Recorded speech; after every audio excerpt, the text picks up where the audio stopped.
Chapter 3. The King.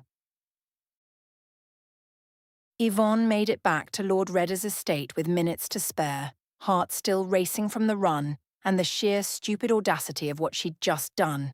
She returned the guard uniform to the room she'd borrowed it from, neatly folded because she wasn't an animal, and slipped into her servant's dress. Plain brown homespun, invisible. By the time the king emerged from his meeting with Lord Redder and Lady Lyanna, Yvonne was sitting on a bench in the corridor, juggling 3 apples with the bored efficiency of someone who'd been waiting patiently for hours. "Your Majesty," she caught the apples, stood, bowed with just enough flourish to make it mockery. The king looked at her the way he did when he was reading people like account books and tallying up numbers that didn't add. "Walk with me?" he said. That was never good. Yvonne followed him out into the gardens where guards and servants couldn't overhear, and the king could speak freely. He walked slowly now, leaning on his cane more than he liked to admit. Age was winning. They both knew it. "You've been exploring," the king said. "I've been sitting. You've been exploring and sitting, possibly in that order." Yvonne said nothing. The king didn't need confirmation when he already knew. They walked in silence for a moment. Truth was an agreement between them, unspoken but understood. "I met your grandson," she said finally. "I met Antius. I sparred with him, put him down in 3 moves. Yvonne sounded rather satisfied with herself. And then I laughed at him and ran away with his pride like a thief with the stolen silver." He glanced at her. "You keep smiling. You're trying not to, but you keep smiling." Yvonne gave up. "He's very arrogant. He's a prince and a knight. It comes with the territory. His footwork is sloppy. I doubt he appreciated you mentioning it.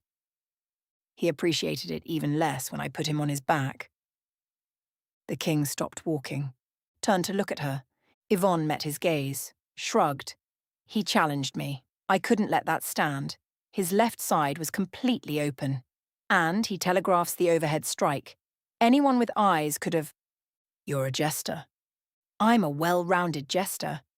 And besides, he does not know that. All he saw was a strange girl in a borrowed uniform." The king stared at her for a long moment. Then he laughed. The sound startled a bird from a nearby tree. "You terrified the boy and ran." "I didn't terrify him." "You absolutely terrified him." "I may have surprised him." "Surprised?" The king was still grinning. "Is that what we're calling it?" Yvonne felt her own smile breaking through. He was so shocked, just lying there, staring at the sky like he was reconsidering his entire life. "I imagine he was. And his face when I told him he moved like a drunk cart horse." "You told him what?" "It was accurate." The king shook his head, still grinning. Then his expression shifted, sharpened, the way it did when he was calculating odds and moving pieces on boards only he could see. "You liked him." Yvonne's smile faltered. "I didn't." "You did. It's in your voice, the way you're talking about him. You mock people you despise differently. This is mockery laced with admiration." "I admire his openness to criticism." "You admire that he challenged you, that he didn't back down even when you were mocking him, that he got up to fight instead of sulking." Damn the old man and his ability to read people. "He's not terrible," Yvonne admitted. "High praise. For a drunk cart horse." The king resumed walking. Yvonne fell into step beside him. "He's coming to court," the king said after a moment, "for the spring festival, the tournament." Yvonne's heart did something complicated. "I sent word. He'll be there within the week, I suspect. The boy's never been good at waiting when he wants something." "And what does he want?" "Right now, to find the mysterious guard who humiliated him and ran away. By next week?" The king glanced at her. "He won't see me. I'm a eunuch, a jester, and beneath his notice." "You're right. He might not notice. He has seen the jester by my side many times over the years. and I am not sure it would go any better if you hung up the motley and wore a dress." The king's voice went flat, frustrated. "I've thrown every eligible woman in the kingdom at that boy. Daughters of lords, ladies of the court. Once, a duchess who was frankly too good for him. He's polite, charming, utterly uninterested. Maybe he prefers men? He doesn't. I've checked, discreetly." "How discreet can that inquiry possibly be?" "Very, when you're king. No, he likes women. He's had crushes, minor ones. Nothing that sticks. He keeps them all at arm's length, enjoys their company but never lets anyone close. It's starting to concern me." The king stopped walking again and turned to face her fully. "There's something wrong with him. Some fear or secret or something. I want to know what it is." Yvonne looked at him, at the genuine concern beneath the scheming. The king loved his grandson, in his own ruthless, calculating way. "And you're telling me this why?" "Because you," the king said, "managed to get a reaction out of him in 5 minutes that I haven't managed in 5 years. You challenged him, mocked him, beat him, and he's going to come to court looking for you. For a guard, not a jester. Details. Rather important details." The king smiled, thin and sharp and full of plans. "You're clever. You'll figure it out." Yvonne felt something stir in her chest, something that felt like mischief and challenge and the dangerous thrill of a game she might actually want to play. "You want me to seduce your grandson?" "I want you to figure out why he can't be seduced. There's a difference." "Is there?" "The first involves significantly more drama." Yvonne laughed despite herself. "And if I discover his deep, dark secret, what then?" "Then you tell me, and I decide what to do with the information." "And what do I get out of this?" The king considered. "My gratitude, which, as you know, is worth considerably more than gold. Your gratitude bought me a decade ago for 50 gold and has kept me fed and housed ever since. I'm not sure how much more of it I can spend." "Then consider it a personal favor. I'm asking, not commanding." That was different. The king didn't ask often. When he did, it meant he genuinely wanted cooperation, not obedience. Yvonne looked at him, at the old man who'd bought her and kept her and treated her more like a daughter than a servant, even when she was mocking him in front of his court. At the king who was also, always, a schemer. "If I do this," she said slowly, "and it goes wrong, if your grandson ends up humiliated or hurt or... then it's on me, not you. I'll take the consequences. You're the king. You don't take consequences. Other people take them for you." His expression softened, just slightly. "Then I'll make sure those other people aren't you. You have my word." Yvonne believed him. Mostly. The king kept his promises when he could, when it suited him, when it didn't cost too much. But this was still a game, and games had rules, and winners, and occasionally casualties. Still, the memory of the arrogant knight lying on his back staring at the sky completely shocked. The challenge in his voice when he'd said prove it. The fact that he was coming to court to find her, and he'd be looking in all the wrong places. "Fine," Yvonne said. "I'll do it." "Excellent, but I'm doing it my way." "I wouldn't dream of interfering." "You absolutely would and will." "True, but I'll try to be subtle about it." They walked back toward the house in comfortable silence. The sun was setting, painting the sky in shades of orange and gold. "Yvonne," the king said quietly. She looked at him. "Be careful. The boy is fragile, in ways he doesn't show." "Fragile how?" "That's what I want you to find out." The king smiled, but it didn't quite reach his eyes. "And when you do, be kind, if you can." Yvonne nodded. The king had just asked her to unravel his grandson's secrets and seduce him, or try to, or figure out why he couldn't be seduced. And he'd asked her to be kind about it, which meant he was genuinely worried about Antias, about what she might find, about what it might mean. For the first time in a decade, Yvonne wondered if the king had just given her a task that might actually be beyond her. Then she remembered the knight's shocked face, the way he'd challenged her without hesitation, the openness of his left side and the sloppiness of his footwork and the sheer audacity of that unnecessary finishing spin. She grinned. No. This was going to be fun. Chapter 4. The Game. Antaeus arrived at court 4 days later, wind-blown and travel-stained and trying not to look too eager. He failed. His grandfather's study hadn't changed in his lifetime.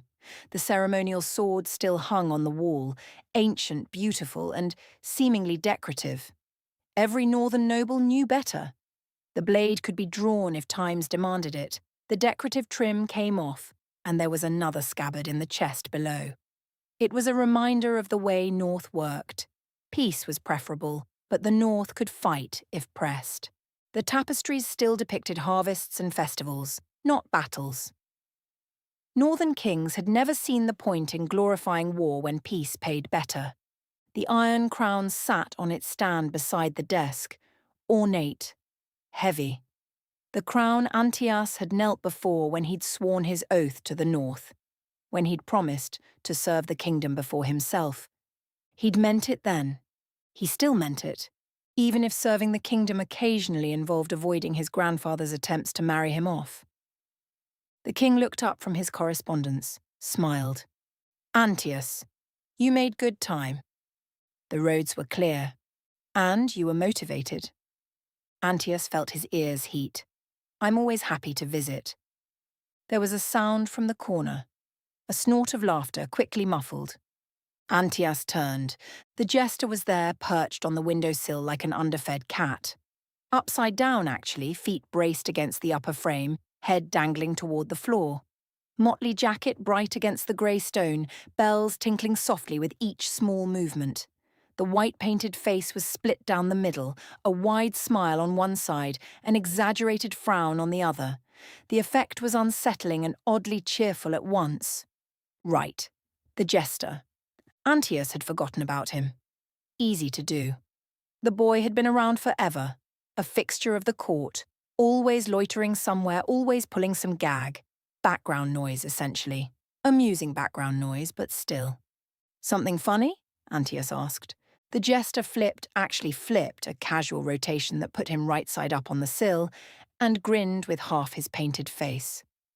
A girl put you on your back. In 3 moves, I heard. That's almost impressive. It was... She caught me off guard. Clearly. I wasn't expecting. An opponent with basic competence. Antaeus felt his jaw tighten. I know how to fight. Do you, though? I'm a knight. So's my left boot if you give it a title and some armour. Your left boot hasn't sworn an oath to the crown. True. It has more sense. The king cleared his throat, tapped the desk once. The jester subsided, slightly, still grinning his painted grin. Antaeus turned back to his grandfather, tried to regain some dignity. The girl, the guard, you brought her from the capital, yes? What girl? The one who, at Lord Redder's estate, young, brown hair, wearing a guard's uniform. The king looked genuinely puzzled. I brought my jester. The rest of the staff was allocated by royal housekeeping. I don't know anything about a guard. Antaeus felt something sink. But she was not from the Raider house, and you were visiting. I can ask the staff, but... The king tilted his head. Why? What's this about? Good question. Antaeus scrambled for an answer that didn't sound completely insane. We have a score to settle. A score? She insulted my swordsmanship. And put you on your back, the jester added helpfully. The bells chimed as he swung his legs. Don't forget that part. Very important detail. I'm aware. Clearly still processing it. I've processed it fine. Have you, though? Because you rode 4 days to ask about a girl whose name you don't know. That suggests something more. Antaeus turned to glare at him.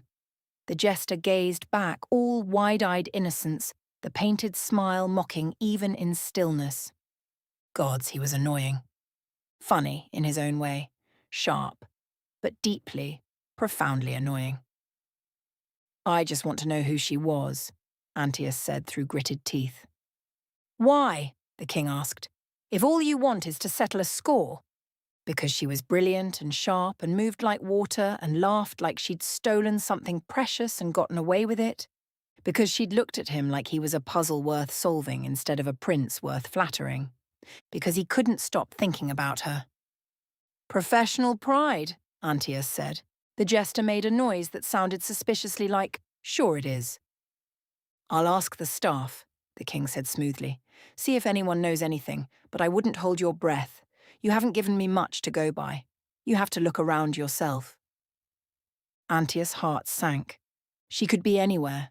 He'd ridden for 4 days chasing a ghost. You could always post a notice, the jester suggested. He'd somehow ended up sitting cross-legged on the windowsill now, right side up again. The bells tinkled. Lost. 1 guard. Answers to better swordsman than Sir Antaeus. Reward for information. I'm not posting a notice. Why not? It's romantic. Desperate, but romantic. I'm not desperate. You rode for 4 days. That's not desperation. That's determination. Those are the same thing with different wrapping. Antaeus gave up, turned back to the king. The tournament. You wanted me here for the spring festival? I did. 3 months away still, but I thought you might enjoy some time at court beforehand. Reacquaint yourself with the social scene. By which he meant meeting eligible ladies. Antaeus's enthusiasm dimmed further. I'll stay for a few weeks, he said carefully, but I should return to the lakes before the roads snow in. Of course, though you might find the court more interesting than you expect. The king's eyes glinted. Antaeus didn't trust that glint. That was the glint that meant his grandfather was planning something. I'll try to be surprised, Antaeus said dryly. See that you are. Antaeus left the study feeling frustrated and oddly deflated. The mystery guard was gone. Vanished. He sighed. At least the tournament would be something. 3 months away, but still. Something to look forward to. Behind him, the study door closed. Inside, Yvonne dropped from the windowsill and stretched. The bells chimed softly. She grinned, her real grin, not the painted one. He has no idea. None whatsoever. The king allowed himself a small smile. Now that they were alone, he could speak freely. Could use her name. I mocked him to his face. Called him desperate, he didn't even blink. You're a jester. Jesters mock people, it's expected. Still, you'd think he'd notice something. The king leaned back in his chair. He sees what he expects to see. A jester, a boy, background noise. Convenient. Very. Yvonne walked to the desk, bells tinkling with each step. She hopped up to sit on the edge of it, legs swinging. This is going to take time, she said. Real time. I'll need to disappear. Days, maybe. Hunt him properly. Figure out what makes him tick. And how will you do that as a jester? I won't. I'll do it as other people, a servant. A guard when I can steal the uniform. Maybe a lady if I can pull it off. The king raised an eyebrow. You think you can pass as a lady? I passed as a guard well enough to put your grandson on his back. Fair point. I'll need freedom. To come and go. To disappear without questions. You already have that. I'll need more. I need you making excuses for me. The king considered. I'll tell the court you're ill. Indisposed. That you're still here but resting whenever you need. For days? You're delicate. Prone to mysterious ailments. Very tragic. Yvonne snorted. I've done backflips off the chandelier. You've done what? 3 years ago. There was a bet. The king pinched the bridge of his nose. I don't want to know. Probably wise. There was a pause. The king looked at her. Really looked. Yvonne, are you sure about this? The name sat between them, familiar and private. She'd told him years ago when they'd stopped being king and jester and become something closer to friends. He never used it in company. The jester had no name, just bells and paint and performance. About lying to your grandson, stealing identities and systematically dismantling his defences to discover his deepest secrets. Yes, that. Absolutely not, but it'll be fun. The king smiled despite himself. Do what you need to. Take whatever time it takes. Just be kind, I know, you mentioned. I meant it. I know you did. Yvonne hopped off the desk, bells jingling. I'll start tomorrow. Give him a day to settle in, get frustrated, start looking. And then? Then I'll let myself be found. She grinned, smile and frown both painted on, but her real amusement showing through. Or at least, someone will. The king shook his head. This is either brilliant or catastrophic. Could be both. That's what worries me. Yvonne sketched a mocking bow, all flourish, no respect, bells chiming, and headed for the door. Yvonne. She paused, looked back. Try not to break him. No promises. She left, bells singing with each step, already planning her first move. Behind her, the king sat alone in his study, looking at the iron crown and the ceremonial sword, the one that could still be drawn if the north needed it, and the tapestries of harvests, and wondered not for the first time if he'd just made a terrible mistake. Probably, but it was too late now. The game had begun.